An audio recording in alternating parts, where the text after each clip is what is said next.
Hi friends, മധുരം ഇഷ്ടപ്പെടാത്ത ആരെങ്കിലും ഉണ്ടോ? എല്ലാവർക്കും മധുരം പ്രിയം തന്നെ. പക്ഷേ വല്ലപ്പോഴും മധുരം കഴിക്കുന്നത് കൊണ്ട് ഒരു കുഴപ്പവുമില്ല. ലഡു എന്നൊക്കെ പറയുമ്പോഴത്തേന് ഓവർ മധുരവും ഇല്ല, പക്ഷേ തിന്നാൻ നല്ല ടേസ്റ്റും നല്ല ജ്യൂസി ആയിട്ടുള്ള നമുക്ക് ലഡു മേക്കിങ്ങിലേക്ക് പോകാം. അപ്പോൾ കടലമാവ് കലക്കി കുറച്ച് മഞ്ഞൾപ്പൊടിയും കൂടെ മിക്സാക്കി നല്ലോണം കലക്കിയ ശേഷം ചെറിയ ചെറിയ കണ്ണുകളുള്ള അരിപ്പയിലേക്കിട്ട് നല്ല തിളച്ച എണ്ണയ്ക്കകത്തോട്ട് ഒഴിച്ചിട്ടാണ് നമ്മൾ ബൂന്തി ഉണ്ടാക്കിയെടുക്കുന്നത്. ബൂന്തിയുടെ ആ ഒരു വേവെന്ന് പറയുമ്പോഴത്തേന് കിലു കിലു കിലു കിലു കിലുന്ന് ഉള്ള ഒരു സൗണ്ട് കേൾക്കും. അതാണ് അതിൻ്റെ പരുവം.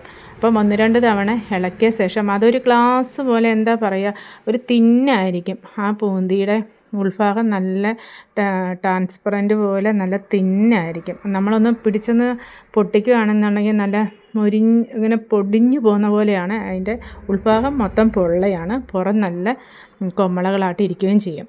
അപ്പം അതാണ് ബൂന്തിയുടെ പരുവം. അത് കിലു കിലു കിലു എന്നുള്ള ആ രീതിയിലേക്ക് വറുത്ത് കോരിയ ശേഷം നമ്മൾ അതിലേക്ക് പഞ്ചസാരപ്പാനി ഒഴിക്കുക. പഞ്ചസാരപ്പാനി ഒഴിച്ചിട്ട് നല്ലവണ്ണം ഇളക്കി മിക്സ് ചെയ്യുക. ആ മിക്സിങ്ങാണ് ആ ലഡുവിന് നല്ല ജ്യൂസി ആയിട്ടുള്ള ലഡു. കാരണം വായിലേക്ക് വെച്ച് കഴിഞ്ഞാൽ അത് നല്ല അലുത്ത് പോകുന്ന പോലെ തോന്നണം എന്നുണ്ടെങ്കിൽ അതിൻ്റെ ഇളക്ക് കറക്റ്റായിരിക്കണം.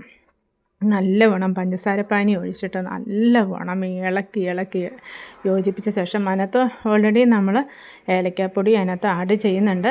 പിന്നെ അതുപോലെ തന്നെ അണ്ടിപ്പരിപ്പും മുന്തിരിയും ആഡ് ചെയ്യുന്നുണ്ട്. അപ്പം നല്ലവണ്ണം ഇളക്കിയ ശേഷം അത് തണുക്കാൻ വെക്കുക. തണുത്ത ശേഷം ഒരു കൈ കൊണ്ട് നമ്മൾ ചെറിയ ഉരുളകളായിട്ട് ഒരേ വലിപ്പത്തിൽ തന്നെ ചെറിയ ഉരുളകളാക്കിയിട്ട് വലത്തെ കൈ കൊണ്ടാണ് നമ്മുടെ ലഡുവിൻ്റെ ഷേപ്പ് വരുത്തുക.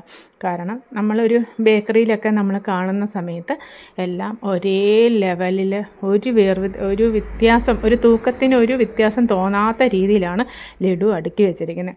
അതുപോലെ പറ്റുന്ന എക്സ്പീരിയൻസ് ഉള്ള ആൾക്കാർക്ക് മാത്രമേ അതങ്ങനെ ചെയ്യാൻ പറ്റുള്ളൂ. നിങ്ങൾ തന്നെ ഇത് കണ്ടു നോക്കിക്കേ, എന്ത് ഭംഗിയാണ് കാണാനായിട്ടും. അധികം കളറും ഇല്ല, പക്ഷെ നല്ല ഉരുണ്ട് എല്ലാം ഒരേ ലെവലിൽ തന്നെ ഉരുട്ടി വെക്കുന്നതുണ്ടോ. ഇതാണ് നമ്മുടെ നല്ല ജ്യൂസി ആയിട്ടുള്ള ലഡു.